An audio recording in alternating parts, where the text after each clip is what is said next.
We've been telling stories since the dawn of humankind. Only since fairly recently have we started to write these stories down. We fill the pages with words that tell the history of our world, the story of our lives. Only by documenting this may we keep our legacies and traditions alive. Calling all bookworms! Today, we're going to discover the spellbinding world of books on FYI. Welcome to For Your Info. En inglés. You got it.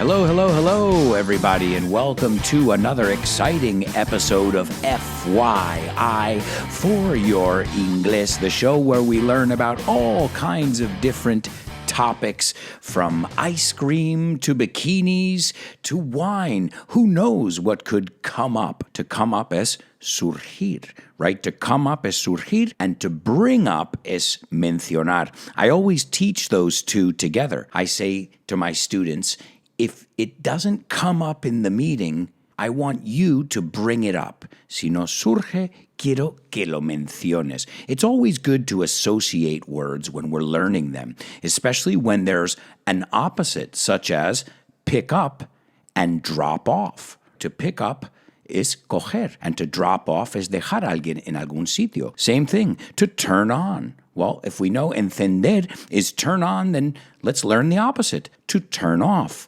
Apagar. So learn pairs whenever possible. Pairs, pares de palabras. De hecho, es un homófono. Un par de peras, a pair of pears. I know, I'm starting with the jokes already. All right, well, let's look at today's intro.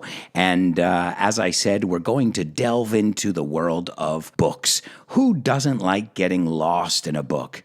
Who hasn't gotten lost in a book? If you haven't gotten lost in a book, I feel sorry for you. Me das un poco de pena, because it really takes you to another world, another place, another land. In the intro, I said we've been telling stories since the dawn of humankind. Now, the dawn, when we talk about dawn in English, we talk about el amanecer, right? The beginning of the day. But it's also since the beginning of time. So in this way, we're using it in a figurative sense. Since the dawn of, los albores, el inicio, principio, comienzos. What a rich word, dawn, y significa alba. So if your name is Alba, in English, your name is Dawn. And let me be honest, it's my favorite part of day. Whenever possible, I try and wake up and catch the sunrise at dawn. De hecho, ya que estamos, te enseño la expresión to get up at the crack of dawn. Y eso significa a primera hora. But here, I mean it figuratively. We've been telling stories since the dawn of humankind, el comienzo de la humanidad. You can say mankind, but now it's become more common to say humankind. This way, we include everyone. And then I said, only since fairly recently. Now, fairly es bastante. We use this a lot. We use it fairly often. ¿Ves? Lo acabo de usar. Only since fairly recently, o sea, recientemente, have we started to write these stories down. And it's true. We've been telling stories through word of mouth, de boca en boca, for centuries, siglos. But we didn't start writing them down till a couple thousand years ago. Now let's look at that word. To write down es apuntar. Be careful, because to write something es escribirlo. To write it down es apuntarlo. It's a little bit different. Another way to say to write down is to jot down. So we write down our stories. We jot down our stories. And now with social media, think about it. Every day we're telling mini stories. What are they called on Instagram? That's right, stories. And by the way, here is a little shameless plug. I'm going to tell you, if you're not following me on Instagram, you should be. It's Alberto_Alonso. Alberto_Alonso_ es guión bajo. And you'll learn English with my little stories. So then I said, we fill the pages with words. Llenamos las páginas con palabras that tell the history of our world. And I did that on purpose because I wanted to look at history versus story. History is the Roman Empire, the Spanish Inquisition, Greek tragedy, right? This is all history. And stories are the things we tell our friends. Now, there's an interesting point when a story becomes history. After it's been told for many, many generations and told to many people, it can become part of history. I sum it up like this. Lo resumo así. History is a collection of stories.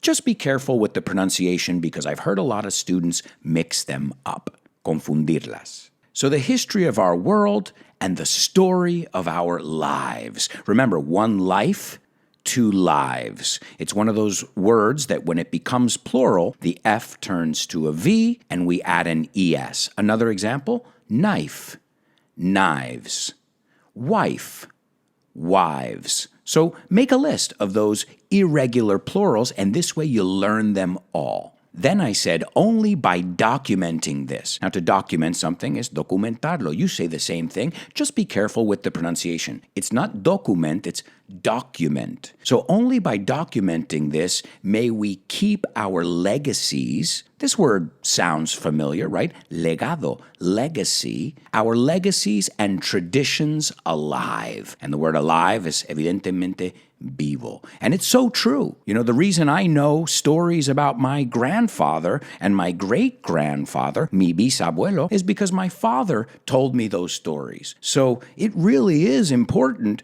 not just to entertain us that we tell stories, but to keep our traditions and our legacies alive. And if you think about it like that, then you're going to call your mom and dad right now and say, tell me all the stories you know about our ancestors, nuestros antepasados. When you're a kid, it's a bore. Un aburrimiento. Oh, I don't want to hear about Grandpa's farm again. But when you get older, you realize, Dad, tell me the story about Grandpa. Tell me about how he went to the United States. And you become very fascinated with those stories because those stories define you. They are your roots, tus raíces. So that's how important storytelling is when we take it out of the realm, el mundo de entretenimiento, entertainment. It's a way of keeping our traditions and legacies alive. So then I said, calling all bookworms.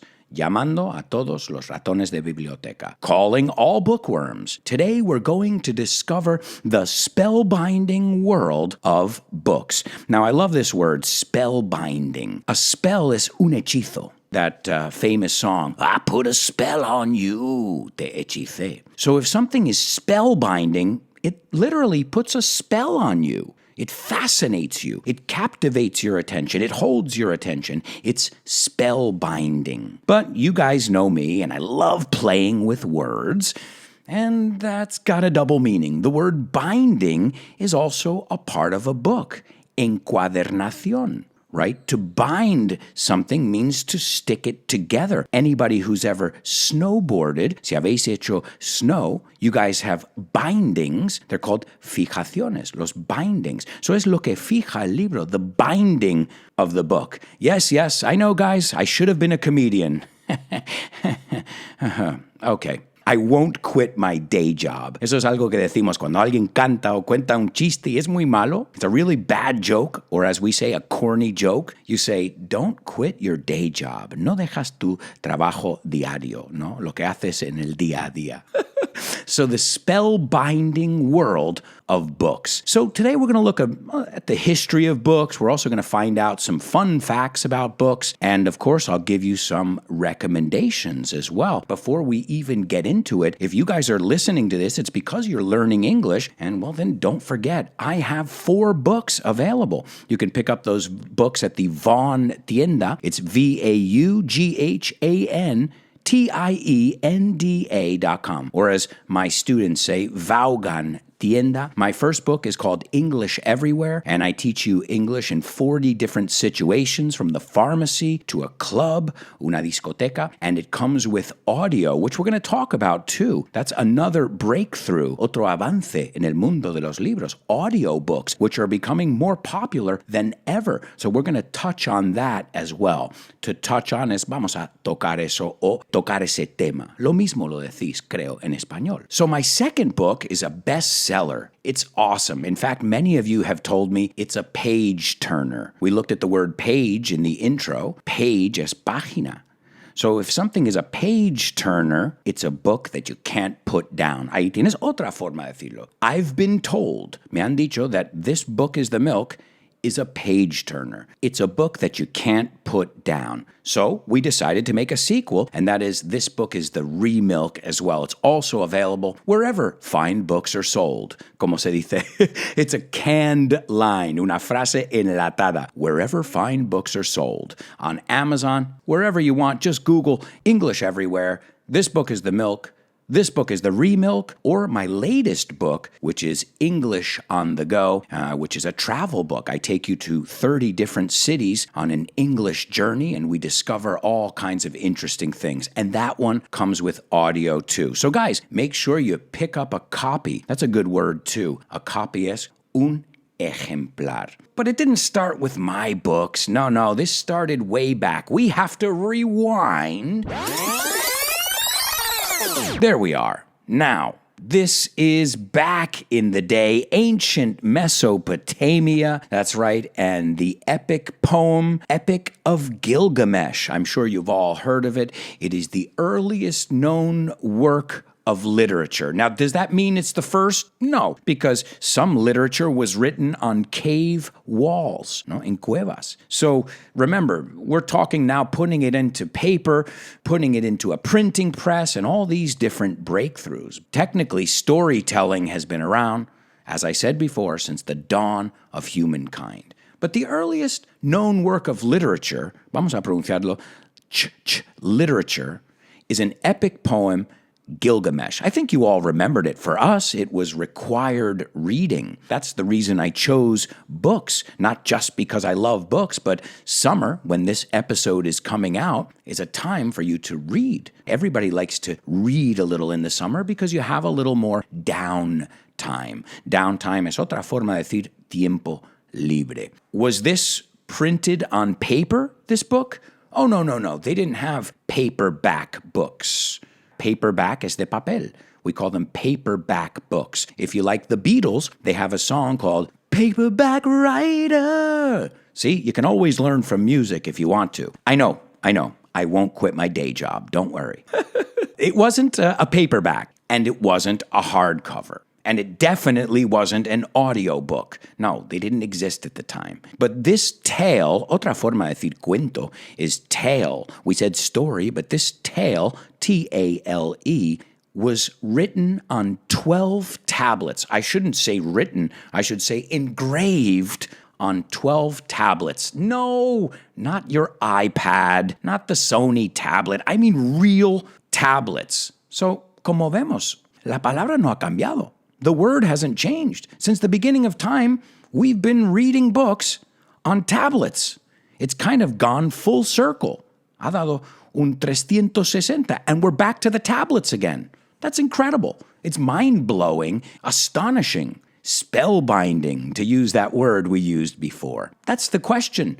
Books have been around for ages. We're going to look at the different breakthroughs that they've had throughout the years. Now, speaking of this tablet, we're going to take a look at the predecessor for the tablet. So there was something that came out before the e-reader or before the tablet, and do you know where it came out?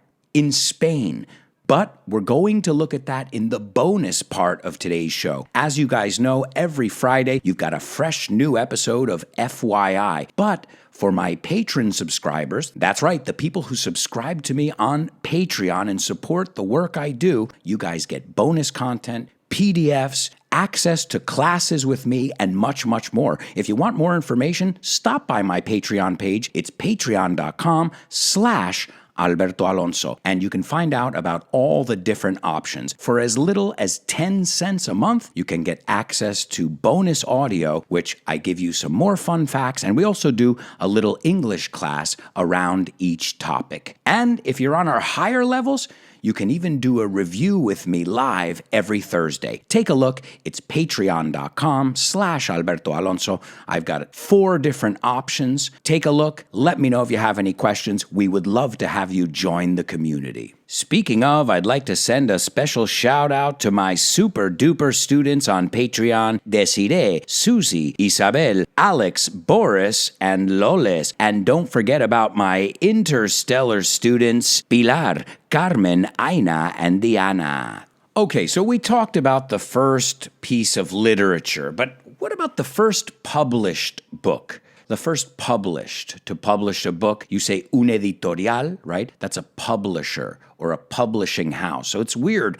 We don't call it an editorial, although that is a word in English. A book is published by a publisher. Okay, that's the word. Be careful with the pronunciation as well. It's not publish or publisher, it's, publish. So the first published book was by a man named Gutenberg, and I'm sure you've all heard that name before. It was the first ever pressed book. It was called the Gutenberg Bible. This was in 1453. And he not only printed this revolutionary book, but he invented the printing press on which he printed it. A printing press, it was another major breakthrough in the reading world, not just for books, but for periodicals, magazines, newspapers. The printing press was huge. Now they could mass produce these works and get them distributed all over the world. And we all know now the importance of distribution. You could be the greatest writer in the world,